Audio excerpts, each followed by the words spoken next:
Okay.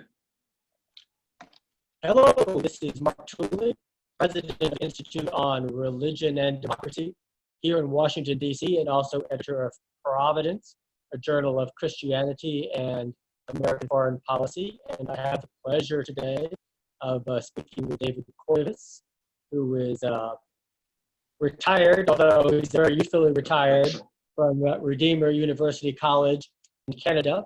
And we're going to discuss his book, which was re-released last year, called Political Visions and Illusions, about Christian political theology, a topic which is always important, but is especially important these days, as it often seems, and David could disagree with me if he chooses, it often seems that American and perhaps even Canadian Christians are increasingly disconnected from the great traditions of our faith in the area of political theology.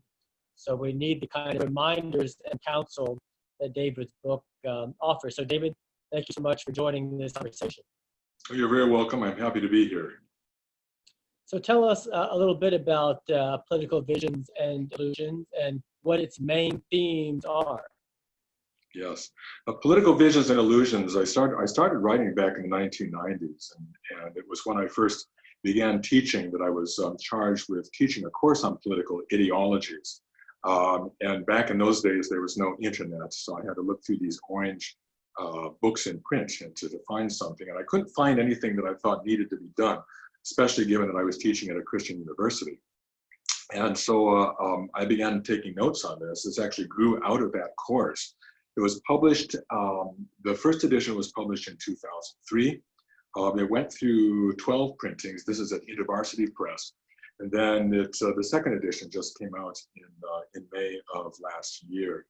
The book itself is a survey of several political ideologies, Western political ideologies, but I think we have to qualify that by recognizing that the whole world has been influenced by the West in very great extent. So beginning with liberalism, going on to conservatism, to nationalism, what I've labeled in the second edition, democratism, and socialism, and then talking about two Christian traditions that have offered alternatives to those political ideologies. And those are the Roman Catholic and the Reformed. And you yourself come from the Reformed tradition. Exactly, that's right, yes. And how would you distinguish what Catholic social teaching has to offer versus the Reformed tradition, especially the Kuyperian tradition, which you align with? That's right, yes. In the Catholic tradition, and it goes back centuries, but it was really Pope Leo XIII in the late 19th century that articulated these principles with the clarity that enabled them to be unpacked in the succeeding decades. And one of these principles is known as subsidiarity. And subsidiarity is the principle that those agents within a society, those communities within society that are closest to the people, closest to the communities, do the bulk of the work, and that higher agents such as the state step in only if those lower agents are unable to function adequately or need help, or subsidium, which is the Latin word for help. If they need assistance, temporary assistance that would enable them to get back on track, and then presumably the higher organization, the state or what have you, would end up withdrawing from that. And when you look at Christian, especially evangelical political engagement today in North America, especially in the United States, from your perspective, what are the positives and what are the negatives, and where are we heading? Well, I think the positives are that people have a lot of enthusiasm. I think this is certainly more now than was the case when I was growing up. I think when I was growing up in the 60s and 70s, a lot of evangelicals had more or less withdrawn from social and political life, and they had for about the previous 50 years. I don't think that could be said today. I think a lot of people are more involved in political affairs than was the case in the past. But I think the negatives are that this involvement sometimes comes with an unhealthy activism. You know, we want to do something, and we haven't thought adequately about the foundations that support whatever activity we wish to be involved in. So and that can be dangerous, because we can get on the bandwagons, we can follow movements that sound right, but may actually be problematic when you start to dig a little bit deeper into them. And as denominational traditions have collapsed in the United States, I assume the same is largely true in Canada, that Christians seem more and more disconnected from the traditions of our faith, and perhaps, in saying the book, more and more captive at the same time with ideologies, having really no knowledge or experience with what the historic church has to teach about engaging in politics and what the vocation of the state is. Yes. Yeah, I think that's true. A number of years ago, the O'Donovans, Oliver and O'Donovan and Joan Lockwood O'Donovan, published a book, a collection from Irenaeus to Grotius, to try to get Christians to understand something of the tradition of political reflection going back almost 2,000 years. And I think books like that are a very positive thing. Do you think Christian, especially evangelical political engagement of today, is almost too, or is perhaps messianic in its expectations, and perhaps there's too great an investment in politics? Yeah, I don't know if there's too great an investment in politics, but I think if we are going to involve ourselves in politics, we need to do so with a certain degree of realism as to what can be accomplished in the here and now. I think it is easy for people to fall prey to Napoleonic figures that may sweep in and make promises that they have to know on some level that they cannot keep. Now, I don't mean that to be a partisan statement, because I think that happens on both sides of the political aisle. Probably in the United States more so than in Canada. At least this is the impression that I have. I was born in the United States, but I've lived in this country, in Canada, for 35 years now. And you speak of realism. Would you identify with one of the themes of our Providence Project, Christian realism? Say it again. You're breaking up a little bit. You mentioned realism. Would you self-identify as a Christian realist in any way? I don't think I would want to identify with that particular tradition, because I think Christian realism is, I am a Christian, I'm a realist in a certain sense, but the tradition itself, I think, it has cautions that it can bring us, but in terms of a vision for where we need to go now, I think I think it has flaws in that respect. You can read Augustine, you can read people like Reinhold Niebuhr, Hans Morgenthau, and so forth, and I think they have something valuable to offer. But I also think that we need some kind of a vision of justice and of what justice means in a complex, differentiated society. That is our lodestar that we can look to, not as a kind of utopian goal for the future, but I think as a kind of principle that we take with us from the outset of our activities, always recognizing that we may or may not reach success, we may not achieve success in the present age. So it sounds like you're saying Christian realism perhaps offers a needed yellow light or even a red light, but not sufficient green. That's right. Yeah, I think that's right. Yes. We need something that will give us a route to follow, and I don't think realism can do that as a tradition. Your book, of course, focuses a great deal on the threat of ideologies to Christian political engagement. Can a faithful Christian be a committed conservative in a contemporary sense, or a committed progressive, or does the faithful Christian always in some sense stand outside those categories?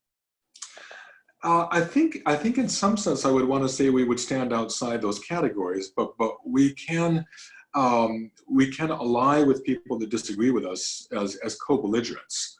There may be many people in the pro-life movement with whom I would disagree very radically on some fairly basic issues, but in terms of trying to secure justice for the unborn, then I would want to consider them co-belligerents in that particular battle. So I think we may have to commit ourselves to certain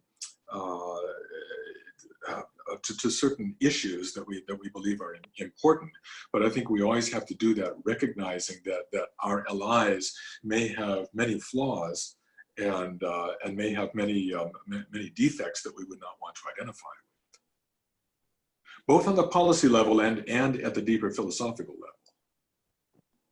And could it be that Christians have particular vocations in different political directions that may put them at odds very frequently on many issues? So we should expect Christians to march in lockstep politically. Yeah, that's something that I've struggled with over the decades, because I would prefer to see some kind of a unified Christian voice. I would love to see something like Abraham Kuyper's anti-revolutionary party that he founded in the Netherlands back in 1879, and lasted until about 100 years later, when the three Christian parties merged in the Netherlands. So I would love to see something like that. I'm also aware that in countries like the United States and Canada, because we have a single member plurality electoral system, also known as first past the post, that basically we have two choices. More in Canada, but the Democrats and the Republicans. It is true that I think if people have concerns for the poor, and they judge the Democrats are better able to pursue policies that would care for the poor, they might decide to vote for the Democrats. If they believe that Republicans have an advantage with respect to, I don't know, maybe economic policy, perhaps social policies, then they might decide to vote for the Republicans. But at the same time, I think what I would counsel Christians is that when you cast your vote, and you cast your vote for a particular political party or a particular candidate, you are voting not only for the good things that they offer, but you're also maybe unintentionally, but you're also voting for the bad things that they are going to do as well. And even if there are advantages and there are things that you want to pursue, justice for the poor, justice for the unborn, justice for the elderly, that as you are voting, be aware that the party that you're voting for may not necessarily come through on those particular issues, but it's also true that they may do a lot of harm as well. And I think both parties are fully capable of doing that. So that would give us a bit of humility as we're going about our political activity. It also means that you're going to be frustrated as well. I don't know that I have ever cast a vote without holding my nose first. I don't want to say that that's the Christian attitude that we have to bring to us. That sounds awfully pessimistic, but at the same time, I think we need to admit that if we're voting for, if we may end up voting for the party or the candidates we think will do the least harm.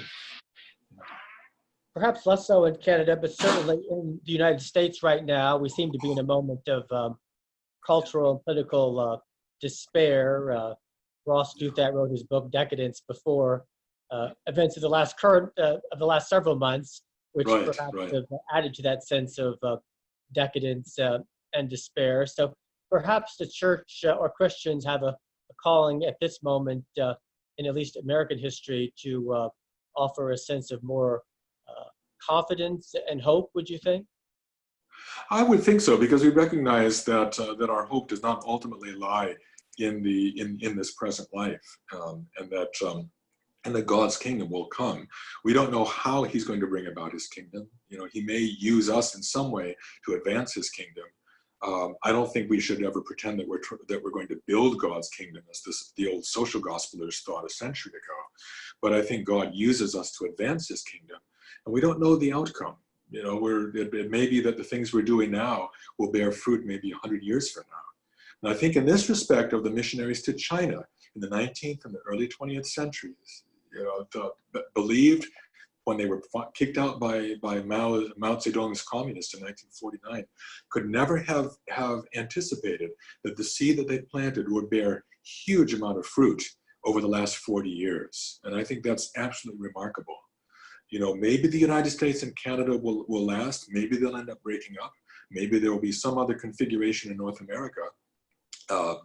But whatever happens, we know that God's kingdom will ultimately triumph, and through the working of His Spirit in this present life, we may see, we ourselves may not see it, but maybe our children or our grandchildren will see something new and remarkable happen in the Western world. Your book addresses the topic of nationalism, and there's been a flurry of books and certainly many articles in American media critiquing what is called Christian nationalism in a very negative sense. Can a Christian be a nationalist, and if so, to what effect? Yeah, I would say no.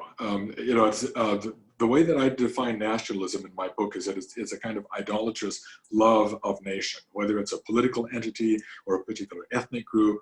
I think of Gus Portokalos, in the movie My Big Fat Greek Wedding, who's sort of the caricature of the ethnic nationalists. The Greeks invented everything. I say that because I have Greek roots on my father's side. But and I think it is possible to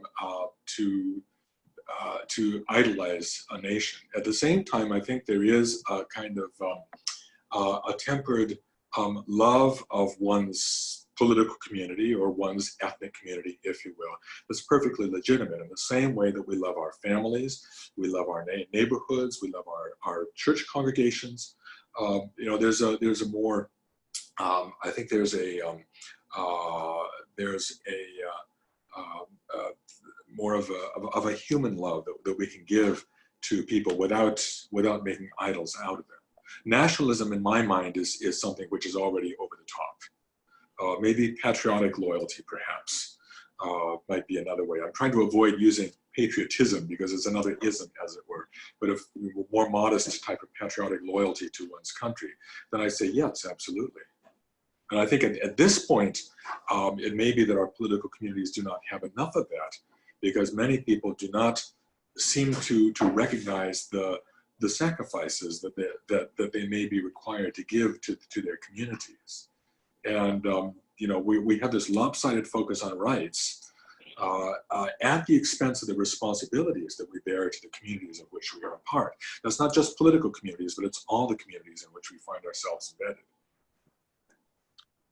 On the topic of Christian political engagement and on political theology, are there particular writers and thinkers whom you're looking to right now, both established and up and coming? Yeah. I rather like one person who's been a big influence on me is Jim Skillen. I think you probably know Jim Skillen. You probably met him. I very much appreciate his writings. As a matter of fact, his most recent book, God's Sabbath with Creation, I think is an excellent book. I think that was probably the best book that I read over the last year, and it helps to put into perspective in a very vivid way the Christian task in this world, while we're also expecting or looking forward to entering God's rest on His seventh day. So I've been very much influenced by his writings, and there are a number of other people too. Abraham Kuyper is a man that we both mentioned earlier, who's in many respects his ideas are similar to Catholic social teachings, except that it's much less hierarchical. Various communities in society relate to God in a more direct way, rather than through the state or the institutional church. And Kuyper has been a big influence on my writings. A man by the name of Herman Dooyeweerd, who is a philosopher in the Netherlands, who was an heir of Kuyper, lived from 1894 up until 1977. I wrote my dissertation on him at Notre Dame. He's been a big influence on me as well. And so, I think all of them have had an impact on the way that I have written my books. David Koyzis, author of Political Visions and Delusions. Thank you for a very insightful conversation, and I hope our listeners will check out your book. Okay, thank you very much. Thank you, Goodbye. David.